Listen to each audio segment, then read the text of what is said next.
zo nan aike ka. Nan gidan ka kira min Zulayat. Hai, dalla Zulayat na ce, sauri ka kira min yaran nan ba sa ganewa ɗan budau ba. Ko a makaranta ba sa da. Sauri ka kira min yaro.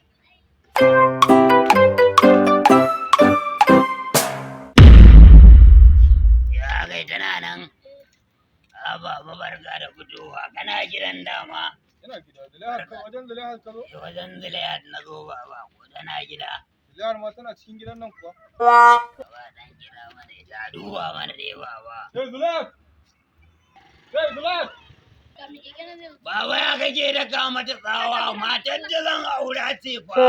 Ni kuma ƴata ce aiko. Aba baba, matar da zan aura kake da kawa tsawa dan kyakka ce. La ilaha illallah, kaga ƙarshen zamani. Yar ta ciki na? Yes. Ke Zulaihat kar ta fito zauna. Ta fito ba ne? Ya za ta fito? Ba dai baba, ai gidan su da kaina ne bari. Baba.